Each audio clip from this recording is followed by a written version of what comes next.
Welcome back to my channel. Namiss niyo ba ako? Yan. So for today's vlog, ito, ipapakita ko sa inyo itong renovate namin dito sa Shore 3 Residences, Tower 3. Kaya, hindi na. Ay, may bisita pala ako. Nakalimutan yung bisita. So, ano ba unahin natin dito? So, unahin natin yung toilet muna. Siyempre, alam niyo naman, yung toilet katabi lang ng pinto. Yung tagalan ka mag-vlog. So what's the feeling na tagalan na mag-vlog? Ayun. Nakaka-excite na mag-vlog ulit. Tsaka sobrang tagal, di ba? Eh, alam mo naman, busy sa school. Last year ko na. O, di ba? Hindi ka na. Pasok ka na sa toilet and bath. Toilet and bath. Gawin muna dyan kasi hindi tayo kasha. Yan.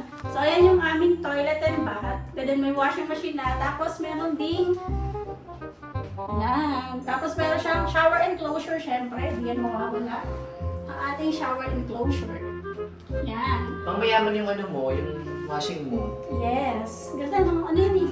LG. Ah, tama kasi LG siya. Then may details si owner dito na yellow. Oo, pinapinturahan namin para iba naman yung itsura.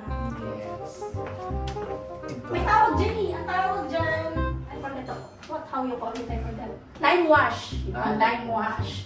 Okay. Yan. So, dito naman tayo sa kitchen. Ay, ganun pa ganun. What we did here in the kitchen part, we have the backsplash in here. Then, nothing special. Okay. Then at least you put something in here. Kasi- Wala, ito yung mga for Airbnb. Kasi this one is for Airbnb. Yes. Dati, So, oo. we have the So, setup here, we have the kettle, we have the rice cooker, and the etc. And How about the box. plates? Yan, meron The tayo plates in syempre. here, chadan! O, diba? So this one is good for 4 person, right? Yeah, pwedeng 4 persons. Yan. Ayan. So, syempre, meron tayong rep dito and microwave. Yan. So, meron pa tayong pa-partition para kay owner. So, this one pala is suite B. So, kung mapapansin nyo, dalawa yung aircon natin dito. Ito sa sala, tsaka isa sa room. Ang tawag dyan ay multi-split dahil, ayun, may pang-diet si owner ng pang multi-split. Yung room, ganyan yung room. Ganda. Yeah, suite B yan. Pumasok na Suite doon B. sa room. Ayan. So, ito yung suite B natin. So, syempre, kailangan natin ng aircon, di ba? So, yan. Multi-split yung tawag dyan, guys. 2 horsepower, 1 horsepower each aircon. And what size of your bed here? This one is queen size bed. Kasya naman talaga yung queen size. And actually, I want to know, kasi yung bed is pretty good, the frame itself, kasi kahit ibunggo mo yung ulo mo, kasi ito siya, may wood pa yan sa ilalim. Ay, boobs ko ata yung may wood pa yan sa ilalim, so nothing to worry. Kahit umano-ano ka dyan, hindi yan masisira whatsoever. Kahit iumpog ni kuya. Charis. Yes. And this is the dining area. So what we have here, we have the 4 seaters, and this one's marble top. And this is my first time to see this kind of design, yung sa taas. Oo. Ikaw ba personally yan na gano'n dito? Nag-request or si owner?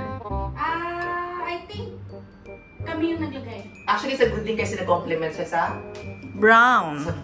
gold to Yes. Ay, sorry. Gold na Yes. na salamin. And ano yung idea niyo for this area? Kasi you have something in here. Ito, yung pa border. Kasi alam mo naman, uso yan ngayon, yung mga border. Tsaka, yung iba naming client na request yan. Or minsan, pag sinabi ng owner, kayo na bahala, di kami na bahala. So for this one, ikaw lang sinabi ni owner, ikaw lang bahala. So, yan, ganyan yung ginawa namin. So, kung ano yung pasok sa budget, kami na bahala. Yes. We also have here the design, which is lagay namin ng Accent. wall accent. Yes. And ikaw na do the honors there. It's a living area. Dito naman sa ating living area, syempre meron tayong sofa bed, kaya magkakasya yung 4. And then, syempre, yung frame natin galing yun sa Wilcott Depot, mamahalin yan. Hindi pa mayaman. Yes. May budget. Yan. Budget talaga si owner. Tapos ito naman yung ating TV, Skywork, hindi Kobe. Sino ba si Kobe? Kobe Bryant. Hindi ata nakasaksa. Ay, hindi nasasama. Oo, kasi wala pa yung ano pa. Bago pa. Oo, wala pa yung ano. Tapos, ito ating view. Okay. Napakabigat ng pintuan dito. Legit.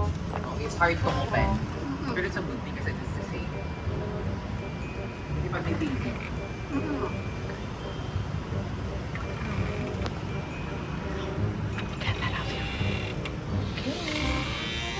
Actually, the sofa, kasi ito lang yung sakto dito. So, it turns into a bed. So, kasya dito yung 2 person. Actually, kahit 12. Nakatayo lang. Charot! So, ayan. O, ayan. So, ayan, ayan yun, alam nyo na guys ha, na nasa business pa rin kami. So, we're doing pa rin na furnishing, turnover. Yes. Siyempre, pag manage ng rental nyo, long term, or mapa-Airbnb man.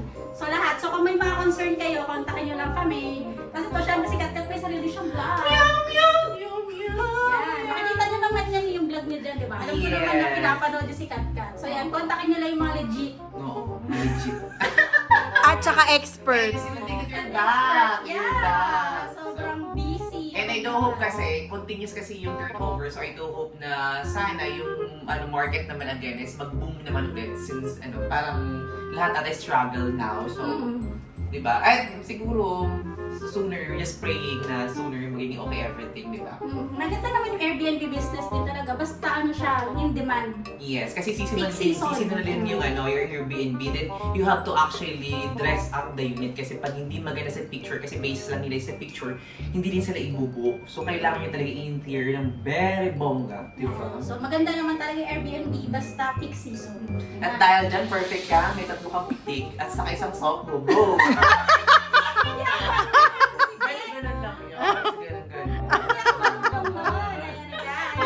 Ayan guys, so I hope kung may mga question kayo, inquiry, kontakin nyo lang kami dito sa aming YouTube channel. Yes. Mag-message lang kayo, andyan naman yung contact number namin. And yan guys, ito lang for today's vlog. Next time, hintayin nyo yung mga iba namin vlog. Pasabog. But tomorrow is holiday, so long weekend everyone. So, keep safe. Happy weekend. Happy weekend guys. Thank you guys for watching and please don't forget to subscribe to my channel. Bye!